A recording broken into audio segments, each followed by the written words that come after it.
Audio 8 पुस्तक का नाम चेतन, अचेतन एवं सुपर चेतन मन। लेखक तपोनिष्ठ वेद मूर्ति पंडित श्री राम शर्मा आचार्य। मूलभूत है अपने अंदर का देवत्व। पृथक पृथक लगते हुए भी वस्तुतः हम सभी चेतना के धरातल पर एक दूसरे से जुड़े हुए हैं। मनुष्य में जो चेतन सत्ता क्रीड़ा कल्लोल कर रही है, वही संपूर्ण जगत और प्राणी पदार्थ में विद्यमान है। शास्त्रकारों एवं आप्त पुरुषों ने इसे ही व्यक्त करते हुए कहा है कि ब्रह्मांड और पिंड में व्यष्टि और समष्टि में जितनी भी शक्तियां काम कर रही हैं, वह सभी प्राण चेतना के ही भिन्न भिन्न रूप हैं।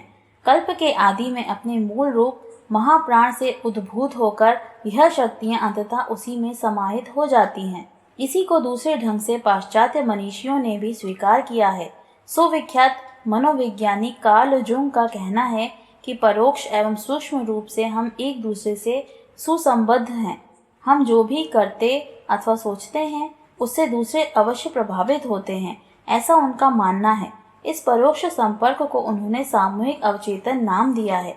विज्ञान का पास्कल्स लॉ नामक एक प्रसिद्ध नियम है, जिसके अनुसार जब किसी द्रव पर दबाव पड़ता है तो वह दबाव बिना घटे संपूर्ण द्रव क्षेत्र में संचालित होता है। हमारी चिंतन चेतना जैसी होती है, उसी रूप में वह इस चेतना के समुद्र में संचालित हो जाती है, पर इसे ग्रहण करना पूर्णतः ग्रहिता पर निर्भर करता है। यहाँ भी ग्रहण अवधारण नियमानुसार होता है। जिस प्रकार समान धर्मी व्यक्ति और विचार परस्पर मिलते और घनीभूत होते हैं, वही बात चेतना के संबंध में भी कही जाती है। चिंतन चेतना जिस स्तर की होती है, वह उसी ओर आकर्षित होती है। उत्कृष्ट स्तर की चेतना सदा सजातीय की और खिंचती चली आती है, जबकि निकृष्ट स्तर की प्राण चेतना अनुदात्त स्तर की ओर प्रवाहित होती है। संसार की समस्त भौतिक शक्तियाँ प्राण चेतना के ही रूपांतरण हैं। वैज्ञानिकों ने इन्हें 4 भागों में विभक्त किया है। ये हैं: पहला इलेक्ट्रोमैग्नेटिक फोर्स, दूसरा वीक न्यूक्लियर फोर्स, तीसरा स्ट्रॉन्ग न्यूक्लियर फोर्स, चौथा ग्रेविटेशनल फोर्स। विज्ञान वेत्ताओं ने इन्हीं सत्ताओं के समष्टिगत रूप में चेतना जगत की झांकी की है। परामनोविज्ञानी रिचर्ड मॉरिस बक ने भी अपनी पुस्तक कॉस्मिक कॉन्शियसनेस में चेतना के 4 स्तर बताए हैं। पहला परसीप्चुअल माइंड, दूसरा रिसीप्चुअल माइंड, तीसरा कंसीप्चुअल माइंड, चौथा कॉस्मिक माइंड अथवा कॉस्मिक कॉन्शियसनेस। उनके अनुसार परसीप्चुअल माइंड चेतना का निम्नतर स्तर है और बहुत अपरिष्कृत भी। इस स्तर की चेतना अत्यंत निम्न स्तरीय जीवधारियों में पाई जाती है। रिसीप्चुअल माइंड कुछ उन्नत स्तर की चेतना है और विकसित प्राणियों में देखी जाती है।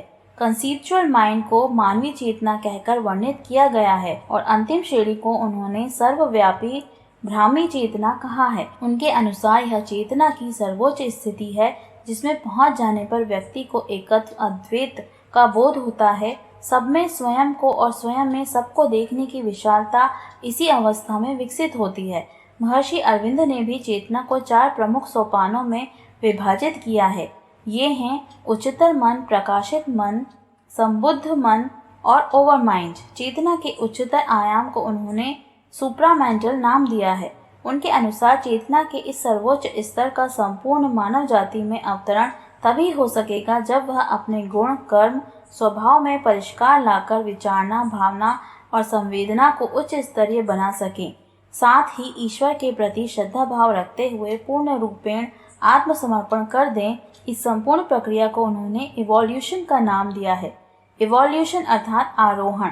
इसके अंतर्गत आत्म परिष्कार कर स्वयं को ऊंचा उठाया जाता है और इवोल्यूशन अर्थात अवरोहण, यह वह प्रक्रिया है जिसमें स्वयं को सत्पात्र बना लेने के बाद भगवत करुणा उतरती है, अवरोहण करती है। व्यक्तित्व और चेतना का पूर्ण विकास इसी अवस्था में संभव बन पाता है और देवत्व की उपलब्धि भी तभी शक्य हो पाती है।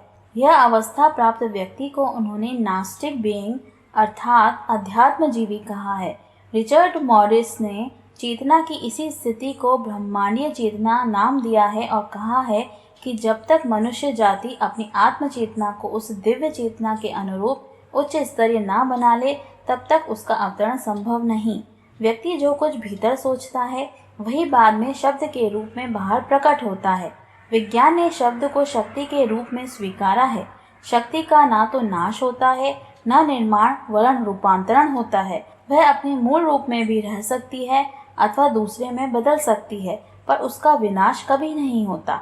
इस आधार पर वैज्ञानिक बोली के विकास से लेकर अद्यावधि तक के छोड़े गए विचारों को अंतरिक्ष में एक विशेष क्षेत्र में अवस्थित बताते हैं। आयनोस्फीयर, एटमॉस्फेयर की तरह इस क्षेत्र का नाम उन्होंने आइडियोस्फीयर दिया है।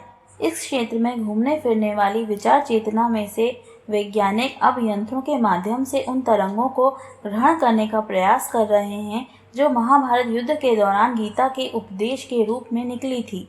यह तो विज्ञान का अपने ढंग का अपना प्रयास है, पर सर्वसामान्य तो आइडियोस्फीयर से अपनी स्वयं की चेतना के स्तर के अनुरूप ही लाभ उठा पाते हैं। संपूर्ण चेतनात्मक स्तर में से जिस स्तर का प्रतिनिधित्व वह करता है, उसी स्तर की विचार तरंगें उसकी ओर अंतरिक्ष से खींची चली आती हैं और अपने अनुरूप क्रियाकलाप अपनाने को बाधित करती हैं। यह स्थापित नियम है कि समान धर्मी तत्व समान धर्मी कणों को ही आत्मसात कर पाते हैं। लोहा लोहे के साथ और सोना सोने के साथ ही संयुक्त हो सकता है। लोहा और सोने को परस्पर घुला मिला देना कठिन है। अन्य वस्तुओं, धातुओं और तत्वों के साथ भी यही बात देखी जाती है। यही नियम मनुष्य और समाज में भी लागू होता है। शराबी, ज्वारी, व्यभिचारी जितनी आसानी से अपनी बिरादरी वालों को जान और पहचान लेते हैं एवं जिस सरलता व शीघ्रता से उनकी ओर खींचते चलते हैं, वैसा शायद व्यसन और व्यभिचार न करने वाले लोग सहजता से न कर पाएं। कला, प्रतिभा एवं सदाचार जितनी आसानी से कलाकार, प्रतिभाशाली और सदाचारी व्यक्ति को प्रभावित कर लेते हैं, वह सब विरोधी स्थितियों में संपन्न होता दिखाई नहीं पड़ता। जहाँ फूल खिलते हैं वह भ्रमर ही मंडराते हैं। गंदी नालियों में तो गुबरैले स्तर के कृमि कीटक ही विचरते हैं। तात्पर्य यह है कि श्रेष्ठता सदा श्रेष्ठ तत्वों को ही आकर्षित करती है। जहाँ निकृष्टता छाई रहती है वहाँ अवांछनीय और अप्रिय तत्व ही घनीभूत होते हैं। इन दिनों हमारी निम्न स्तरीय गतिविधियों के कारण अंतरिक्ष से प्रायः हेय स्तर की चेतना बरसती और हम पर लदती रहती है। फलतः हमसे कुछ भी उदात्त करते धरते और सोचते नहीं बन पड़ता। जिन हृदयों में श्रेष्ठता दिखाई पड़ती और उसके लिए भावनाएं उमंगती हैं, उनके बारे में यह कहा जा सकता है कि उनने अंतरिक्ष के सद्विचारों से संपर्क स्थापित कर लिया है। इसके अतिरिक्त स्थान और वस्तु से जुड़ी भली बुरी चेतना से भी हम अपनी स्थिति और स्तर के हिसाब से प्रभावित होते रहते हैं। वैश्यागामी को जितना आनंद वैश्यालयों में मिलता है, उतना कदाचित कहीं नहीं मिलता प्रतीत होगा। उसे वहाँ संपूर्ण स्वर्ग उतरा अनुभव होता है, जबकि देवालयों का पवित्र वातावरण और महापुरुषों का सानिध्य एकदम नीरस निरानंद जैसा लगेगा। तत्पुरुषों के साथ स्थिति बिल्कुल विपरीत दिखाई पड़ती है। उन्हें पवित्र सरोवरों, तीर्थों, देव मंदिरों में जितनी शांति और उत्फुल्लता की अनुभूति होती है, वह कहीं अन्यत्र मिलती प्रतीत नहीं होती। दिन रात मरघट में बिताने वाले अघोरियों को वहीं स्वर्ग सुख की अनुभूति होती है, जबकि जन सामान्य को उस सन्नाटे की कल्पना से ही रोमांच और भय होने लगता है। स्थान एक ही है, पर परिणाम दो तरह के प्राप्त होते हैं। इसका एकमात्र कारण विरोधी चेतनात्मक स्तर ही है।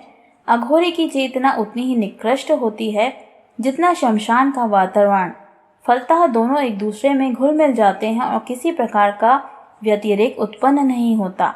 किंतु जब कोई सात्विक प्रकृति का व्यक्ति उक्त वातावरण में प्रवेश करता है, तो उसके अपेक्षाकृत परिष्कृत प्राण दूषित प्राण को स्वीकार नहीं कर पाते, जिससे दोनों प्रकार की प्राण चेतना के बीच एक प्रकार का संघर्ष छिड़ जाता है, जो मानसिक विक्षोभ, घुटन, अवसाद का कारण बनता है। मनुष्य दिव्यता प्रधान है।